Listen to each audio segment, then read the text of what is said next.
Good morning everyone. So now as you know कि हमारा जो रिवीजन चल रहा था उसमें मोस्ट ऑफ द टॉपिक्स हमने कवर कर लिए हैं। ओके, तो जो टॉपिक्स हमने कवर कर लिए हैं रिवीजन में भी सारे फिनिश हो चुके हैं, लेकिन प्रॉब्लम ये है कि आपकी जो न्यूमेरिकल्स की प्रैक्टिस है वो अभी नहीं हुई है। बहुत सारे न्यूमेरिकल्स जो हैं वो आपने नहीं किए हैं, बल्कि न्यूमेरिकल्स तो आपको जितनी प्रैक्टिस आप करें उतनी कम है, क्योंकि जितने आप न्यूमेरिकल्स ज़्यादा प्रैक्टिस करेंगे उतनी आपकी तैयारी अच्छी होगी और कैलकुलेशन पे कमांड बनेगी। ओके, तो देखिए, जो एक बार मैं फिर से रिवाइज कर दे रही हूँ कि जो जो टॉपिक्स आप पढ़कर आए हैं वो टॉपिक्स क्या क्या थे, और फिर उसके बाद वन बाय वन हम सबके 1 या 2 जितने भी न्यूमेरिकल्स हैं वो स्टार्ट करेंगे। और now it is very good that your live class will also be started. तो उस लाइव क्लास में भी जो एक्सरसाइज के कुछ क्वेश्चंस रह गए हैं, those questions I will discuss. और न्यूमेरिकल कराने का तरीका ये है कि जब न्यूमेरिकल आपको कराए जाएंगे तो क्योंकि here it is not possible to write all the numericals on the board. Solution तो मैं लिख सकती हूँ, लेकिन न्यूमेरिकल को यहाँ लिखना थोड़ा सा टफ होगा, तो numericals I will send on the group, उसकी इमेजेस को आपको भेज दिया जाएगा और जो सॉल्यूशंस हैं वो आप यहाँ से कॉपी कर लेंगे। ओके, और ये सारा का सारा वर्क आपको क्या करना है, you have to note it down in your fair copy. चाहे वो एक्सरसाइज के क्वेश्चंस हो, चाहे वो न्यूमेरिकल्स हो, सभी कुछ जो भी रिवीजन में हो रहा है या फिर फेयर वर्क में हो रहा है, सब कुछ आपको फेयर कॉपी में नोट करना है। जब आपके असाइनमेंट सबमिट होंगे तो आपकी कॉपी सबमिट हो जाएगी। ओके, तो देखिए, एक बार स्टार्टिंग से अगर हम देखें तो आपने क्या क्या स्टडी कर लिया है। तो जो चैप्टर की स्टार्टिंग थी वो थी रेस्ट और मोशन से। ठीक है, तो आपने रेस्ट और मोशन को स्टडी किया है, तो रेस्ट की डेफिनेशन जो आपने बताई थी, यहाँ से आपका जितना भी पार्ट है वो सब उसमें न्यूमेरिकल नहीं है। न्यूमेरिकल आपके स्टार्ट होते हैं डिस्टेंस और डिस्प्लेसमेंट से, फिर आगे जाके स्पीड, वेलोसिटी, एक्सेलरेशन, ग्राफ के क्वेश्चन सभी में आपके न्यूमेरिकल्स हैं। ठीक है, तो आपने रेस्ट और मोशन में स्टडी किया था कि जो रेस्ट होता है उसकी डेफिनेशन होती है कि if a body does not change its position with time, तो वो क्या कहलाता है, रेस्ट। और एग्जांपल्स उसके बताए थे। फिर मोशन में आपने बताया था कि for body changes its position with time, अगर टाइम के साथ अपनी पोजीशन को चेंज करती है तो वो कहलाता है मोशन। ओके, उसके एग्जांपल्स थे। फिर आपने डिस्कस किया था कि रेस्ट और मोशन जो है वो दोनों ही रिलेटिव टर्म्स है, एब्सोल्यूट पॉसिबल नहीं है। एब्सोल्यूट रेस्ट इसलिए पॉसिबल नहीं है क्योंकि नेचर में सारी चीजें जो हैं वो मोशन में है, कोई भी चीज रेस्ट पे नहीं है, तो absolute rest is impossible. Absolute motion impossible क्यों होता है, उसके लिए आपने एक टर्म था रेफरेंस पॉइंट, उसको डिस्क्राइब किया था। तो रेफरेंस पॉइंट क्या था, रेफरेंस पॉइंट मींस होता है कि एक ऐसा पॉइंट जहां से जर्नी स्टार्ट हुई थी, तो वो पॉइंट भी एक्चुअली रेस्ट पे नहीं होता है नेचर में, यूनिवर्स में कहीं भी। तो we have no such reference point which is at rest, so we cannot measure the motion properly, इसलिए जो absolute motion था वो भी impossible था। तो क्या possible था, relative rest and relative motion। तो relative का मतलब क्या था कि when we compare the positions of the two bodies, तो हम उसको बोलते हैं relative rest या फिर relative motion। ओके, यहाँ तक एक्सप्लेन करने के बाद फिर आपने पढ़ा था uniform motion and non uniform motion. तो यूनिफॉर्म वर्ड का मीनिंग मैंने आपको बताया था, यूनिफॉर्म मीन्स होता है कांस्टेंट, यानी कि कोई चीज अगर चेंज नहीं कर रही है अपनी पोजीशन को, एनीथिंग जो भी चीज रुकी हुई है, मतलब जो भी पोजीशन है चाहे वो रेस्ट हो या मोशन हो, मेंटेन्ड है, तो वो कहलाता है यूनिफॉर्म। जैसे कि आपने डेफिनेशन में बताया था कि if a body covers equal distances in equal intervals of time, distance और टाइम जब दोनों बराबर थे, जैसे जैसे जिस रेशियो में डिस्टेंस चेंज हो रही थी उसी रेशियो में टाइम चेंज हो रहा था, तो आपने इसको यूनिफॉर्म मोशन बोला था। एग्जाम्पल में आपने ट्रेन का एग्जाम्पल दिया था, और भी बहुत सारे एग्जाम्पल्स हो सकते हैं। उसके अलावा नॉन यूनिफॉर्म मोशन इसी का अपोजिट था कि अगर बॉडी जो है वो कवर करती है unequal distances equal interval of time में, तो नॉन यूनिफॉर्म मोशन था। और इसमें आपने एक्सेलरेशन में भी एक बार इसको एक्सप्लेन किया था कि अगर रोड ऐसा है जहाँ रश है तो नॉन यूनिफॉर्म मोशन हो जाता है। फिर आपने एक बहुत इंपॉर्टेंट कॉन्सेप्ट को डिफाइन किया था, स्केलर एंड वेक्टर क्वांटिटीज। तो स्केलर क्वांटिटीज कौन सी होती हैं, स्केलर वो होती हैं जिनमें डायरेक्शन की नीड नहीं होती है। वो सारी क्वांटिटीज जो बिना डायरेक्शन के भी हम एक्सप्लेन कर सकते हैं।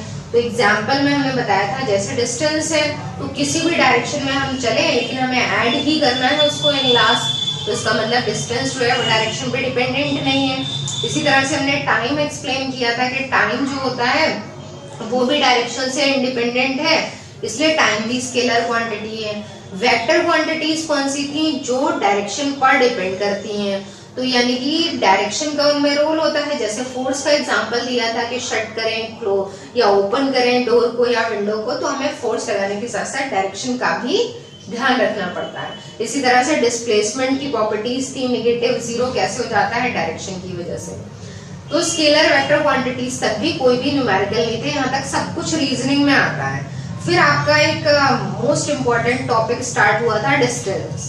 तो डिस्टेंस से थोड़े से न्यूमेरिकल बहुत इजी टाइप के स्टार्ट हो गए थे कि डिस्टेंस का मतलब होता है कि it is the length of path covered between two fix points. दो फिक्स पॉइंट्स के बीच में जितना पाथ कवर किया गया वो कहलाता है आपका डिस्टेंस। ओके, तो पाथ कवर करने का मतलब मैंने बताया था कि अगर हम किसी भी डायरेक्शन में जा रहे हैं, जैसे उसके एग्जांपल्स में आपने देखा था ए पॉइंट से चल के बॉडी बी पॉइंट पर आ रही है और मान लीजिए ये 5 मीटर है, तो ये जो है ये कहलाता है डिस्टेंस। सिंबल इसका एस होता है और ये स्केलर क्वांटिटी होती है और इसकी एसआई यूनिट जो है दैट इज मीटर। ओके, तो अगर बॉडी ए से बी पर जा रही है, बी से भी आगे चली जाती है, सी पे चली जाती है और मान लीजिए 2 मीटर कवर कर लिया और कितनी भी किसी भी डायरेक्शन में जाती है वापस आ जाती है, तो आपको उन नंबर्स को बस सीधे ऐड करते जाना है। आपको ये नहीं देखना है बॉडी किधर जा रही है। अगर इस टाइप का न्यूमेरिकल आता है तो क्योंकि इसमें direct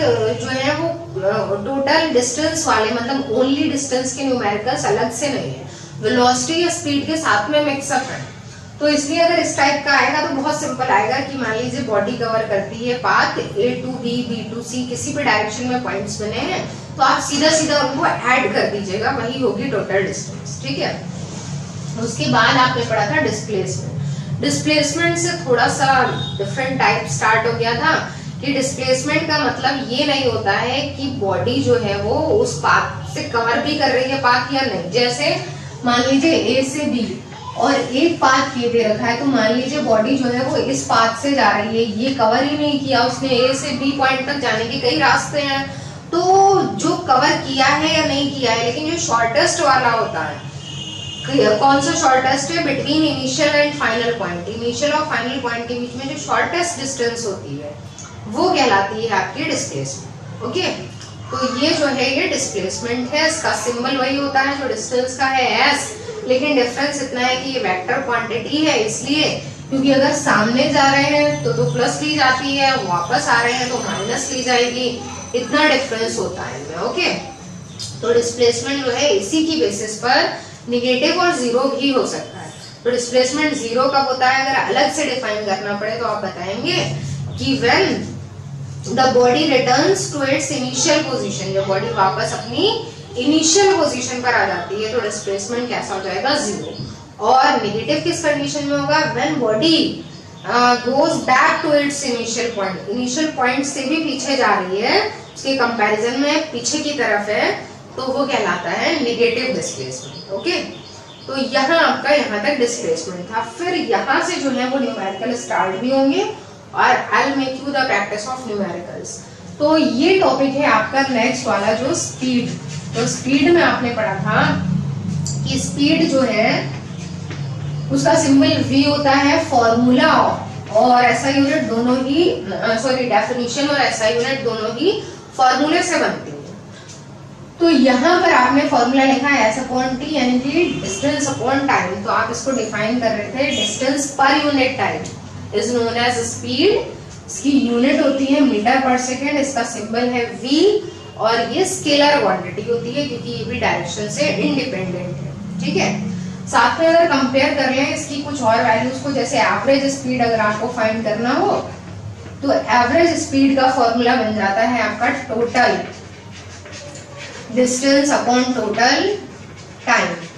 total distance total time journey parts में डिवाइडेड है, छोटे छोटे स्लॉट्स बने हुए हैं तो उन सभी को ऐड कर दिया, टोटल डिस्टेंस बन गई, टाइम को सभी को ऐड कर दिया, टोटल टाइम बन गया। Then by dividing we can get the answer of average speed. ठीक है, इसी तरह से वेलोसिटी आती, तो वेलोसिटी का मतलब था स्पीड विद डायरेक्शन। जैसे अगर आपने ये कहा कि बॉडी जो है वो 15 मीटर पर सेकेंड से चल रही है, तो ये कहलाएगी स्पीड। और अगर आपने ये बोल दिया कि बॉडी जो है 15 मीटर पर सेकेंड से नॉर्थ की तरफ जा रही है, साउथ की तरफ जा रही है, तो सिर्फ डायरेक्शन का कॉन्सेप्ट बोल देने से वो बन जाती है वेलोसिटी। एक तो ये डिफरेंस है, क्योंकि क्वेश्चन आता है difference between speed and velocity. तो अगर आपने डायरेक्शन के बिना बोला है तो स्पीड, डायरेक्शन के साथ में बोल दिया है तो वेलोसिटी। दूसरी बात, एक चीज और है यहाँ पर कि आपने अगर यहाँ बोला डिस्टेंस पर यूनिट टाइम, तब तो कहलाएगी स्पीड, और अगर आप बोल रहे हैं डिस्प्लेसमेंट पर यूनिट टाइम, तब कहलाती है वेलोसिटी। ओके, इतना डिफरेंस है। तो एक चीज तो आपको यहाँ पर ये ध्यान रखनी है। अब वेलोसिटी में भी जैसा आपने स्पीड में एवरेज स्पीड पढ़ा था, तो वैसे ही वेलोसिटी में भी एवरेज वेलोसिटी होती, सिंबल सेम है। तो एवरेज वेलोसिटी के लिए मैंने बताया था कि जैसे बॉडी ने चलना स्टार्ट किया, ओके, तो चलते वक्त जब उसने मोशन स्टार्ट किया तो 15 मीटर पर सेकेंड थी वेलोसिटी। थोड़े टाइम के बाद उसकी वेलोसिटी बदल के 20 मीटर पर सेकेंड हो गई। तो 15 से 20 हो रही है, तो दोनों के लिए सिंबल अलग अलग बनाना पड़ेगा। तो इनिशियल वेलोसिटी का सिंबल होता है u और फाइनल वेलोसिटी का सिंबल होता है v। ठीक है, तो इनिशियल वेलोसिटी क्या होगी आपकी u और फाइनल वेलोसिटी क्या होगी v। तो एवरेज वेलोसिटी का फॉर्मूला हो जाता है u plus v upon 2। Average velocity में initial velocity plus final velocity upon 2 कर देंगे, और एवरेज स्पीड में कर देंगे total distance upon total time. बस इतना फर्क है। ओके, तो यहां तक बताने के बाद मेरा टारगेट है न्यूमेरिकल्स। तो देखिए मैं यहां से स्टार्ट करती हूँ न्यूमेरिकल्स से। तो यहाँ मेरे पास बुक है, और जैसा मैंने आपको बताया कि क्वेश्चंस जो हैं वो मैं सेंड कर दूंगी ग्रुप्स पे, और यहाँ पर सिर्फ सॉल्यूशंस डिस्कस हो पाएंगे। तो देखिए एक क्वेश्चन यहाँ दे रखा है कि Ahmed is moving in his car with a speed of 45 kilometre पर। एक पर्सन जो है वो एक कार में जा रहा है, उसकी स्पीड दे रखी है 45 किलोमीटर पर आवर। तो जो गिवन है, सही तरीका क्या होता है कि सबसे पहले हमें क्वेश्चन में जो गिवन होता है वो हम नोट कर लेते हैं। तो यहाँ पे गिवन है कि उसकी जो स्पीड है वो कितनी है, 45 किलोमीटर पर आवर, और how much distance will he cover. अब आपको फाइंड क्या करना है कि वो कितनी डिस्टेंस कवर करेगा। उसके लिए दो पार्ट्स हैं। पहले पार्ट में पता करना है कि 1 मिनट में कितनी डिस्टेंस कवर करेगा। दूसरे पार्ट में आपको फाइंड करना है कि वो 1 सेकेंड में कितनी डिस्टेंस कवर करेगा। ओके, 1 मिनट और दूसरा है 1 सेकेंड। तो 1 मिनट, सबसे पहले 1 मिनट में जो कवर करेगा डिस्टेंस, तो आंसर आपको लास्ट में जो दोनों लाने हैं वो यहाँ जो दे रखे हैं, यहाँ तो किलोमीटर पर आवर में दे रखे हैं, लेकिन जो आपके फाइनल आंसर होने चाहिए वो हमेशा मीटर पर सेकेंड में या मीटर में, ऐसा यूनिट में फाइनल आंसर होना चाहिए आपका। तो देखिए सबसे पहले यहाँ पर अब कौन सा फॉर्मूला यूज होगा, v गिवन है, s फाइंड करना है, t गिवन है, तो स्पीड का फॉर्मूला यूज होगा डिस्टेंस। तो स्पीड का फॉर्मूला तो ये होता है, लेकिन आपको अगर डिस्टेंस फाइंड करनी है तो फॉर्मूले को चेंज करना पड़ेगा। तो फॉर्मूला क्या हो जाएगा, स्पीड इनटू टाइम। ठीक है, तो इसके लिए भी सही तरीका है कि पहले आप लिखेंगे v। पहले तो जो मेन फॉर्मूला होता है वो आपको लिखना पड़ेगा। तो v is equal to s upon T. अब हमें चेंज करना है जिसमें कि हमें कन्वर्ट करके लिखना है। तो s इज इक्वल टू, अब हमने लिखा है s इज इक्वल टू, क्योंकि s हमें फाइंड करना है तो s का फॉर्मूला बन जाएगा v इंटू टी।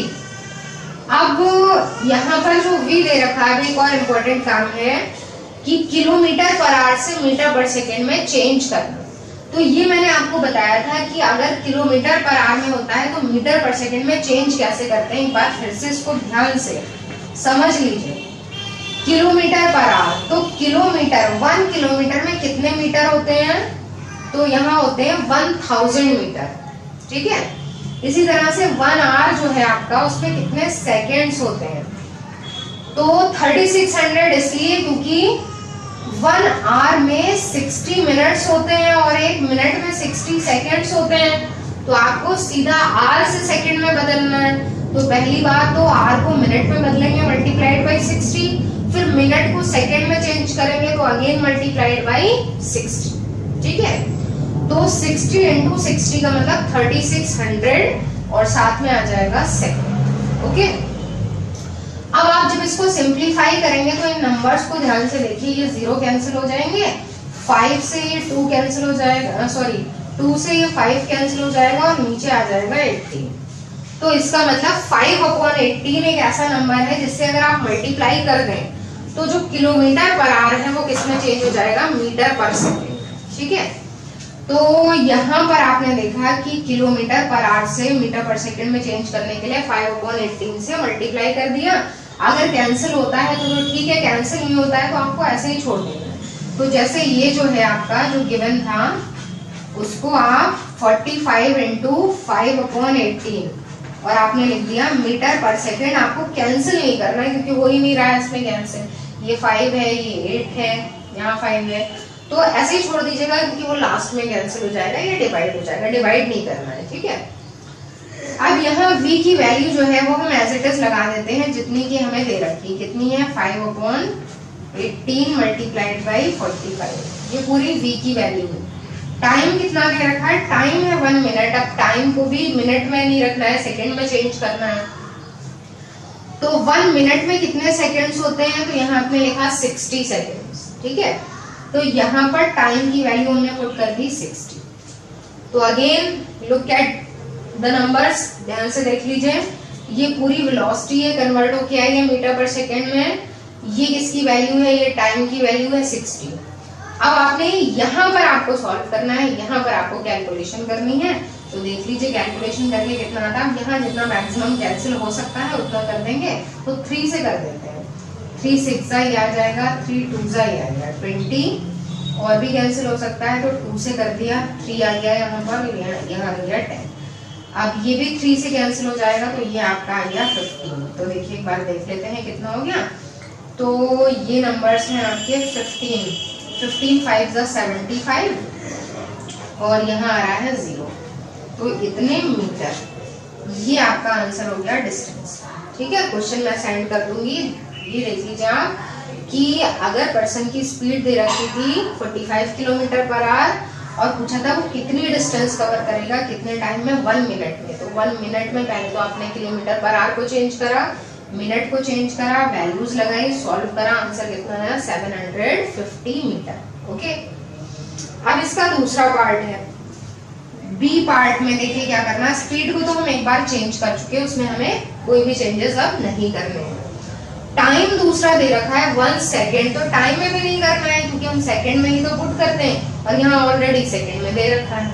तो अब आपने क्या किया, अब आपने फिर से फॉर्मूला पुट किया, distance is equal to speed into time. Method आपको यही यूज करना है, ऐसा ना हो कि आप बीच में स्टेप्स को छोड़ दें तो आपको दिक्कत होगी क्योंकि स्टेप मार्किंग में मार्क्स कट जाते हैं। तो यहाँ पर आपने v की वैल्यू जो अभी मैंने पुट की थी 45 इंटू 5/18 और साथ में टाइम कितना दे रखा है 1 सेकेंड। 1 का कोई रोल ही नहीं है, बस इसी को सॉल्व करना है। तो देखिए ये सॉल्व करने में 3 से कैंसिल कर लिया, 3 6 और यहाँ आ गया 15, ठीक है। आगे कैंसिल नहीं होगा तो ये 75/6।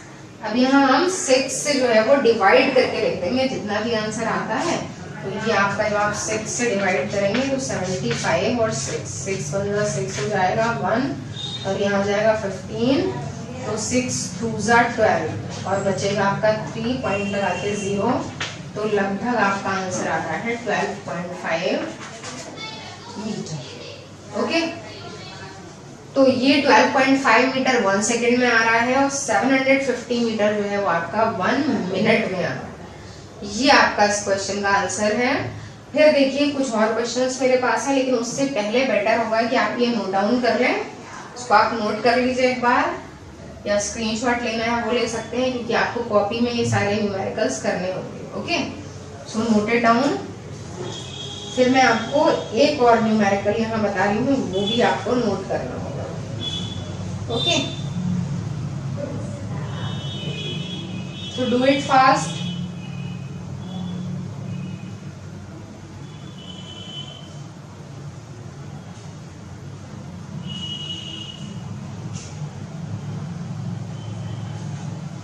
तो आई होप कि आपने नोट कर लिया है, इसको कर चुके हैं। तो मैं स्टार्ट करती हूँ नेक्स्ट, ठीक है।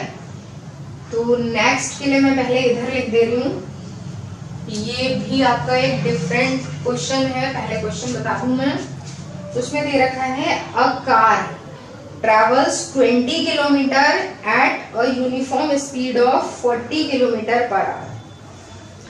दे रखा है कि एक कार जो है वो पहले 20 किलोमीटर चलती है, उसकी स्पीड अलग है 40 किलोमीटर पर आवर। उसके बाद कार चलती है फिर से 20 किलोमीटर और उसकी अब की बार में स्पीड है 60 किलोमीटर पर आवर। फाइंड क्या करना है आपको, फाइंड करनी है एवरेज स्पीड। ओके, तो इसका आंसर जो दे रखा है लास्ट में वो किलोमीटर पर आवर में ही दे रखा है। तो चेंज भी कर सकते हैं या फिर आप ऐसा करिए किलोमीटर पर आवर में आंसर मत रखा करिए, क्योंकि लास्ट में फिर आप कंफ्यूज होंगे कि किसमें किलोमीटर पर आवर में लिखना है और किसमें मीटर पर सेकंड में। तो एक ही जैसा आंसर मीटर पर सेकंड में ही लिखना है, ठीक है। तो चलिए मैं नोट कर दे रही हूँ। इसमें क्वेश्चन में दे रखा है कि एक कार जो है वो सबसे पहले, डायग्राम से समझ लीजिए, डायग्राम से समझना थोड़ा आसान होता है। जैसे मान लीजिए ये 2 पॉइंट्स हैं, पहले कार चली यहाँ से यहाँ तक, ए से बी तक, कितना चली 20 किलोमीटर चली, ठीक है। स्पीड कितनी थी कार की, तो कार की स्पीड है 40 किलोमीटर पर आवर। उसके बाद कार बी से सी तक चली, फिर से कितना चली 20 किलोमीटर। अब की बार में उसकी स्पीड कितनी है, तो अब की बार में उसकी स्पीड है 60 किलोमीटर पर आवर, ठीक है। ऐसे करके जर्नी 2 पार्ट्स में डिवाइडेड है और आपसे कहा है कि कार जो है उसकी आपको एवरेज स्पीड फाइंड करनी है। तो आपको पता है एवरेज स्पीड का फॉर्मूला क्या होता है, total distance upon total time. तो टोटल डिस्टेंस तो हम यहाँ से फाइंड कर लेंगे, लेकिन टोटल टाइम नहीं है हमारे पास। तो हम इन जो हमारे पास डेटा गिवन है इनसे दोनों जर्नी का अलग अलग टाइम निकालें, फिर उसको ऐड कर लेंगे। तो सबसे पहले देखिए लिखा है इन फर्स्ट केस, पहले वाले केस में दे रखा है डिस्टेंस S1 कितनी है 20 किलोमीटर है और स्पीड कितनी है पहली वाली जर्नी में 40 किलोमीटर पर आवर। लास्ट में कन्वर्ट कर लेंगे, अभी कन्वर्ट नहीं करते। तो यहाँ से फाइंड क्या करना है आपको, टाइम। लेकिन फॉर्मूला क्या होता है, फॉर्मूला होता है डिस्टेंस अपॉन टाइम। तो अगर आप टाइम फाइंड करेंगे तो ये हो जाएगा t इस साइड में आ जाएगा और ये हो जाएगा S1 अपॉन V1। S1 कितना है आपका 20 और V1 आपका कितना है 40। तो जब आपने इसको डिवाइड किया तो आपके पास आ गया 1/2, लेकिन ये टाइम किस में आया है, ये आवर्स में आया है, ठीक है। अब आप चाहें तो उसको सेकंड्स में कन्वर्ट कर लें। तो 1 आवर में कितने सेकंड्स होते हैं, 60 × 60 या सबसे लास्ट में कन्वर्ट करिएगा, ठीक है। फिर बीच में बार बार कन्वर्ट करना पड़ेगा, उसको आवर में ही छोड़ दिया है 1/2 आवर। इसी तरह से सेकंड केस पर आते हैं। इन सेकंड केस में फिर से डिस्टेंस कितनी है 20 किलोमीटर और स्पीड कितनी है 60 किलोमीटर पर आवर। अब की बार में भी टाइम निकाला तो टाइम हो गया S2 अपॉन V2। S2 कितना है आपका 20, V2 कितना है 60, ये कितना आ गया 1/3 आवर, ठीक है। अब आपको क्या निकालना है, टोटल टाइम। तो आपने लिखा total time T = T1 + T2, दोनों को ऐड कर दिया 1/2 + 1/3 आवर्स। यहाँ एलसीएम लेना होगा, तो एलसीएम हो जाएगा इसका 6, 3 + 2 यानी कि 5/6 आवर्स। टोटल टाइम आपका इतना लगता है। अब आपको क्या करना है, टोटल डिस्टेंस लिखना है। टोटल डिस्टेंस कितनी हो गई S1 + S2, वो यहाँ गिवन है 20 + 20 कितना आया 40 किलोमीटर। अब आपको क्या फाइंड करना है, एवरेज स्पीड का formula total distance upon total time. Total distance कितनी आ रही है 40, टोटल टाइम 5/6 आ रहा है।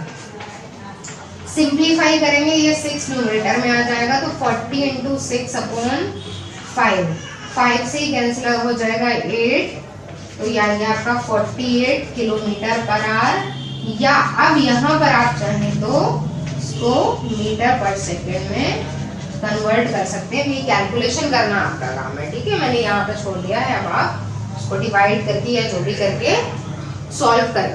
ओके, तो ये 2 क्वेश्चंस ही मैंने आज कराई हैं प्रैक्टिस, वो इसलिए कि आपकी प्रैक्टिस अच्छे से हो जानी चाहिए, आपको समझ में आ जाए कैसे क्या करना है।